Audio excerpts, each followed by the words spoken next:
बाबू। स्वागत है आप सभी का हमारे YouTube channel deep Singh biology में।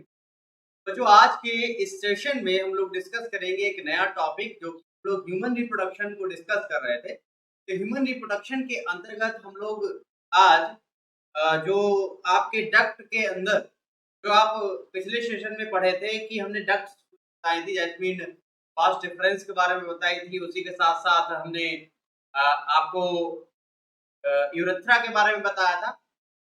आज हम लोग जेनेटेलिया यानी पेनिस के बारे में डिस्कशन करेंगे आज हम लोग। ठीक, उसके साथ साथ जो मेल एसेसरी ग्लैंड्स है, ठीक है, जो कि सेकेंडरी सेक्स ऑर्गन के अंतर्गत आती हैं आपकी, जो कि बहुत सारा हेल्प करती हैं सेक्सुअल टाइम में, लैंगिक उत्तेजना में। तो उस ग्लैंड्स के बारे में भी हम लोग यहाँ पर समझने वाले हैं। जैसा कि मैंने लिखा हुआ है, आप हमारी सीरीज देख रहे हैं, हमारी थंबनेल में देख रहे हैं कि आज के टॉपिक में हम लोग क्या डिस्कस करेंगे। आज के टॉपिक में हम लोग डिस्कस करेंगे मेल एक्सटर्नल जेनेटिलिया, ठीक है, साथ साथ सेकंड है एसेसरी ग्लैंड्स, ठीक, जो कि आपके लिए इंपॉर्टेंट है एग्जाम के पॉइंट ऑफ व्यू से।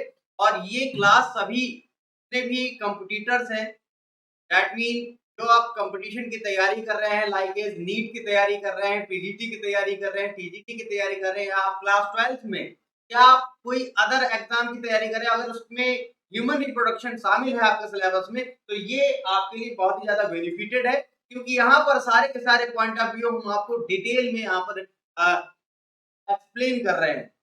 तो चलिए बच्चों, यहाँ पर देख लेते हैं। जैसा कि आपको पता है कि पिछले सेशन में हम लोगों ने सारी चीजें क्लियर कर ली थी। आज के सेशन में मेल एक्सटर्नल जेनेटिलिया यानी पेनिस को डिस्कस करेंगे और एसेसरी ग्लैंड, दैट मीन सहायक ग्रंथियां, जो कि आपके द्वितीयक जनन अंग होते हैं बच्चों। यहाँ पर द्वितीयक लिख लें, द्वितीयक जनन अंग यहाँ पर प्राथमिक लिखा हुआ है। द्वितीयक जनन अंग की यहाँ पर बात करेंगे, सेकेंडरी सेक्स ऑर्गन्स की बात करेंगे, ठीक है बच्चों। यहाँ पर देख लेते हैं आगे सेशन में कि जैसे कि आप डायग्राम में देख रहे हैं, के अंतर्गत हम लोग पेनिस को पहले हम लोग समझेंगे कि पेनिस कैसा स्ट्रक्चर।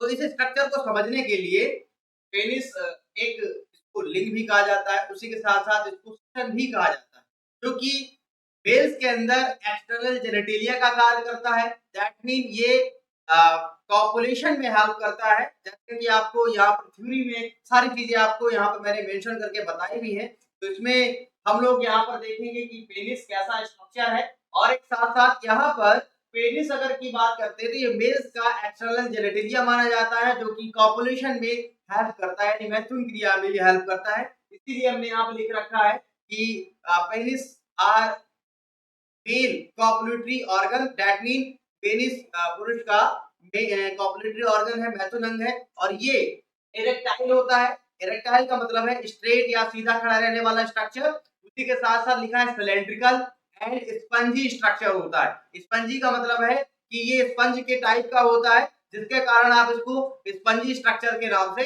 जान रहे हैं, ठीक है। इतनी बात समझ में आ गई। जैसा कि आपको डायग्राम में दिख रहा होगा कि हमारा डायग्राम है यहाँ पर। इस डायग्राम के अंतर्गत हमने यहाँ पर एक्सप्लेन किया है कि सारे पार्ट हम लोग यहाँ पर देखेंगे कौन कौन से पार्ट पाए जाते हैं।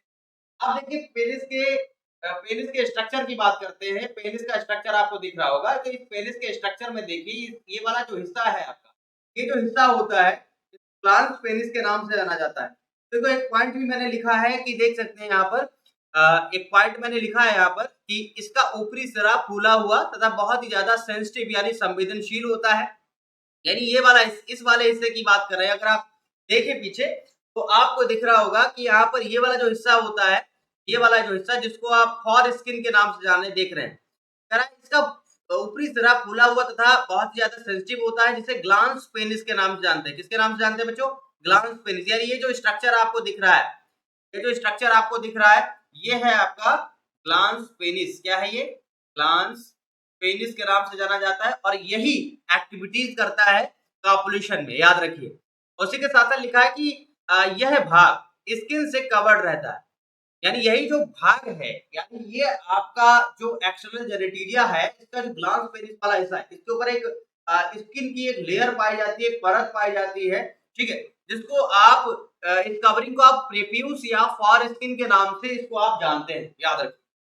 तो कहने का अर्थ यह है कि ग्लांस पेनिस का जो ऊपरी हिस्सा है, इसके ऊपर स्किन एक पाई जाती है, एक त्वचा पाई जाती है, त्वचा से एक आवरण पाया जाता है, फॉर स्किन के नाम से जानते हैं, या शीशन मुंडछत इसको हिंदी में आप कह सकते हैं नॉर्मली। तो ये आपका स्ट्रक्चर होता है शीशन दैट मीन पेनिस के ऊपर का स्ट्रक्चर, जिसको जो कि ग्लैंस पेनिस के ऊपर ये पाया जाता है। अब देखिए एक पॉइंट और भी मैंने यहाँ पर लिखा हुआ है, इसको समझ लीजिए कि ये पॉइंट क्या कह रहा है बच्चों। यहाँ पर लिखा है कि पेनिस की संरचना यानी जो लिंग है, यानी लिंग की संरचना की बात करते हैं, इस तरह संरचना मसल्स एंड ब्लड साइनस से बनी होती है। यानी जो आपका जो पेनिस है वो मसल्स मस्कुलर होता है, मसल्स के द्वारा बनता है, और दूसरा ब्लड साइनस यानी रुधिर कोटर। कोटर क्या होते हैं? छोटे छोटे वेसिकल्स होते हैं, छोटे छोटे कोशिकाएं होती हैं जिनके अंदर ब्लड भरा रहता है। तो ये स्ट्रक्चर जो है पेनिस आपका जो स्ट्रक्चर है हम जिसकी बात कर रहे हैं, तो ये स्ट्रक्चर ब्लड साइनस और किसके द्वारा? मसल्स के द्वारा ये स्ट्रक्चर बना होता है। तो लिखा है पेनिस की संरचना ये इसके द्वारा बनी होती है। फिर कह रहा है ये 3 लॉन्गिट्यूडनल थ्रेड लाइक कॉर्ड के रूप में होते हैं, और इसके अंदर आप देखेंगे तो इसमें 3 कॉर्ड लाइक यानी रज्जू के समान, रस्सी के समान स्ट्रक्चर्स दिखाई देंगी, जो कि वर्टिकल होंगी, मतलब सीधी खड़ी हुई वर्टिकल कह सकते हैं। जैसा कि आप अगर एक बार डायग्राम में देखना चाहें तो डायग्राम ये दिख रहा होगा, ये वर्टिकल कुछ स्ट्रक्चर्स होते हैं, तो इसी की बात कह रहा है। कह रहा है कि ये 3 लॉन्गिट्यूडनल थ्रेड लाइक यानी धागे के समान कॉर्ड के रूप में होते हैं, और लिखा है डॉर्सल में डॉर्सल पार्ट देखेंगे, यानी ये है आपका ये स्ट्रक्चर है पेनिस का स्ट्रक्चर। इसके ऊपर वाला जो हिस्सा है बच्चों, ऊपर वाला जो हिस्सा है इसको डॉर्सल पार्ट कहेंगे, और बीच के जो नीचे का हिस्सा है उसको आप वेंट्रल पार्ट कहेंगे, कह सकते हैं। तो डॉर्सल वाला जो हिस्सा जो होता है उस पर बता रहा है कि डॉर्सल वाले हिस्से में क्या क्या पाया जा रहा है। डॉर्सल वाले में 2 मसल्स लाइक स्ट्रक्चर्स होती हैं, ठीक है। और कह रहा है जिसमें कि 2 कह रहा है, जिसमें कि 2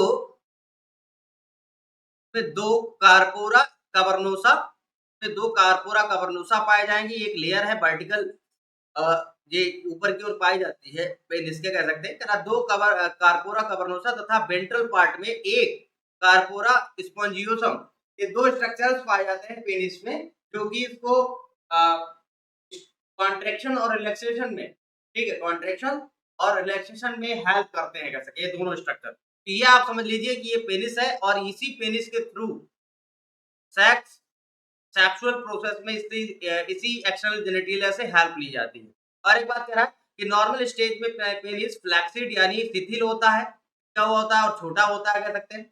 लेकिन जब कॉपुलेशन करना होता है यानी मैथुन उत्तेजना आप इसको कहेंगे, उस टाइम पे देखेंगे तो ये जो ब्लड साइनस इसके अंदर पाए जाते हैं, रुधिर कोटर जैसे कहते हैं, तो रुधिर भरे रहते हैं, कोटर होते हैं, कोटर का मतलब वेसिकल्स कोशिकाएं कह सकते हैं। तो ब्लड भर जाता है, जिससे कि ये बहुत ज्यादा लॉन्ग लंबा हो जाएगा और मोटा हो जाएगा, उसी के साथ-साथ ये रिजिड भी हो जाएगा, कह सकते हैं, खड़ा हो जाएगा, जिससे कि फीमेल्स के वजाइना में एंटर कराने में ये हेल्प करा सके, कह सकते हैं। तो कहने का अर्थ ये है कि ये नॉर्मल स्टेज में फ्लैक्सिड रहेगा, और जब ब्लड कोटर्स के अंदर या ब्लड साइनस के अंदर जो है ब्लड भरता है, उसी टाइम पे ये रिजिड हो जाता है और लॉन्ग हो जाता है, ठीक।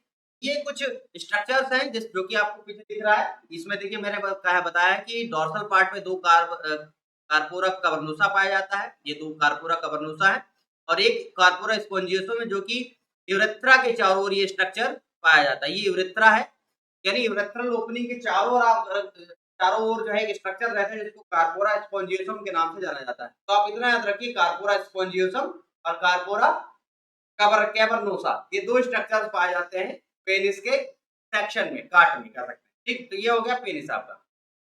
अब देखिए यहाँ पर थ्योरी देख सकते हैं एसेसरी ग्लैंड की, यानी सहायक ग्रंथियां। सहायक ग्रंथियों की बात करते हैं कि सहायक ग्रंथियां क्या होती है। अब सीधी सी बात है कि ये मेल्स की सहायक ग्रंथियों की बात कर रहे हैं कि मेल्स में कौन कौन सी एसेसरी ग्लैंड यानी सहायक ग्रंथियां पाई जाती हैं बच्चों। यहाँ पर देख सकते हैं थ्योरी लिखा है कि 3 तरीके की यहाँ पर हमने एसेसरी ग्लैंड दी हैं।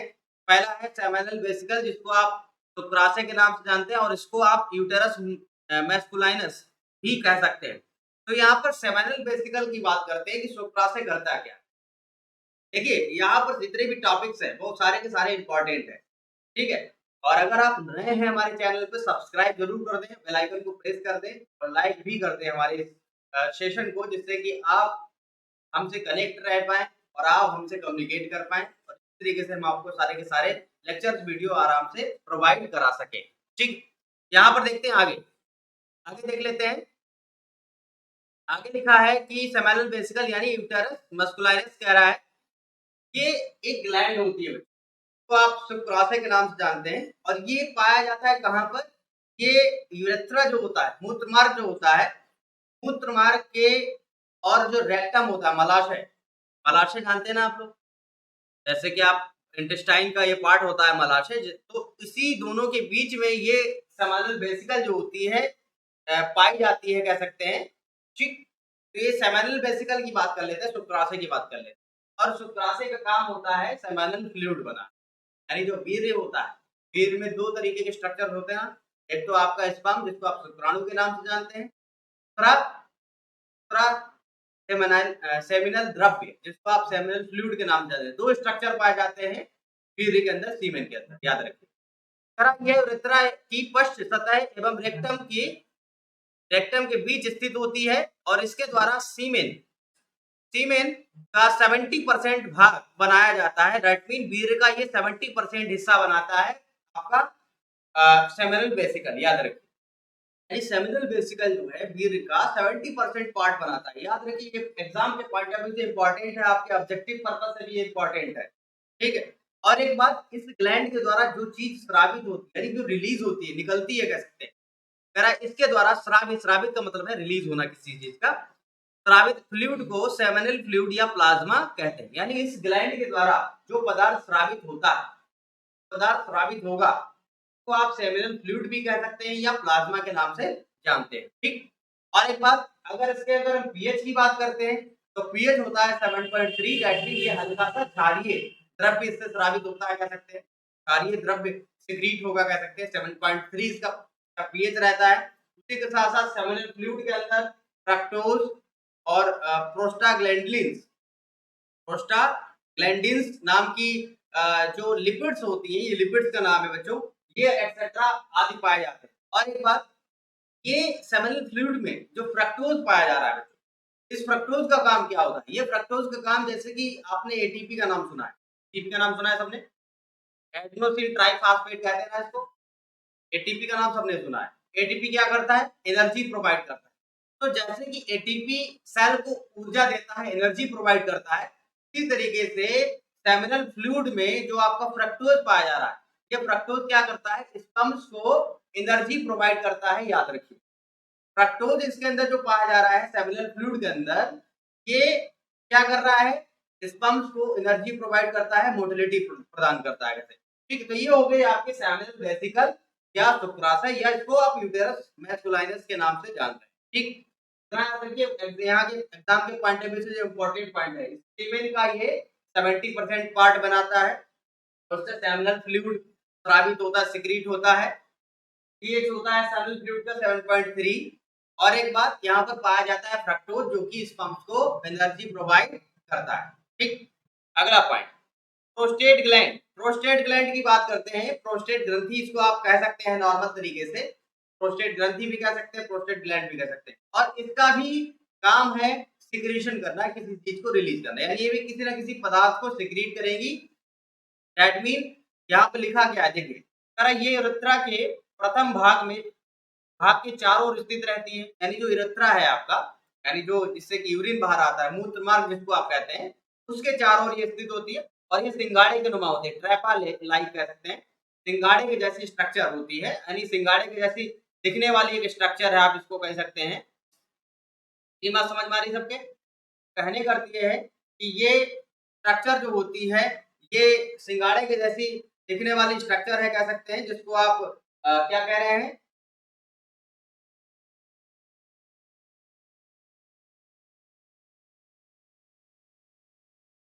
हाँ, आप देखिए, सिंगाड़े के जैसी दिखने वाली एक स्ट्रक्चर होती है, जिसको आप ये प्रोस्टेट ग्लैंड कह रहे हैं। और एक बात, इस ग्लैंड का सिक्रीशन जो होता है, इस ग्लैंड से जो पदार्थ स्रावित होता है, वो 20 से 30% वीर्य का हिस्सा बनाता है। दैट मीन सीमेन का ये लगभग 20 से 30% भाग बनाने का काम करता है, जिसको आप कह रहे हैं क्या? तो आप क्या कहते हैं? तो आप प्रोस्टेट ग्लैंड कहते हैं। तो प्रोस्टेट ग्लैंड क्या करती है? एक पदार्थ को सिक्रीट करती है बच्चों, और ये सिक्रीशन सीमेन का 20 से 30% भाग बनाती है।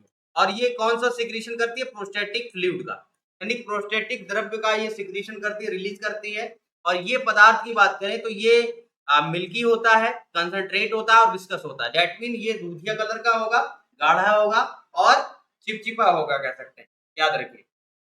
कह सकते हैं कि जो प्रोस्टेटिक फ्लूइड है आपका ये मिल्की हो सकता है, कंसंट्रेट हो सकता है और विस्कस हो सकता है, चिपचिपा हो सकता है। ठीक, और एक बात, इसके अंदर कौन कौन से प्रोडक्ट्स पाए जाते हैं बच्चों, यहाँ पर देख लीजिए। इसके सिक्रीशन में कैल्शियम फॉस्फेटाइन एंड और जो कुछ पदार्थ हैं जैसे कि आप देख रहे हैं फाइब्रोलाइसिन। फाइब्रोलाइसिन जो है एक पदार्थ है, तो ये भी यहाँ पर इसके अंदर पाया जाता है। और एक बात, प्रोस्टेट ग्लैंड से स्रावित जो पदार्थ निकलता है प्रोस्टेट ग्लैंड से, वो पदार्थ स्पर्म्स को मोटिलिटी प्रदान करता है, अर्थात गतिशीलता प्रदान करेगा, याद रखें। तो ये हो गए प्रोस्टेट ग्लैंड जो कि आपकी बहुत ही ज्यादा इंपॉर्टेंट ग्लैंड है। ठीक, आगे देखते हैं, अगला पॉइंट देख लेते हैं हम लोग। अगला पॉइंट क्या क्या कह रहा है, ये है बल्बोइरेथ्रल ग्लैंड या कॉपर्स ग्लैंड। अब ये इस ग्लैंड्स की बात करते हैं, तो ये ग्लैंड्स कहाँ पर पाई जाती है, देखिए डायग्राम में देखिए एक बार। डायग्राम में आप देख सकते हैं कि एक सामेनल वेसिकल पाया जा रहा है, यानी शुक्राशय की बात की थी शुक्राशय की बात की थी हम लोग, तो शुक्राशय पाया जा रहा है। दूसरा कौन सी ग्लैंड की बात किए थे हम लोग, प्रोस्टेट ग्लैंड। प्रोस्टेट ग्लैंड आपको पता है कि ये सेमेन का 20 से 30% पार्ट बना रहा है और शुक्राशय 70% सीमेन का पार्ट बना रहा है, याद रखें।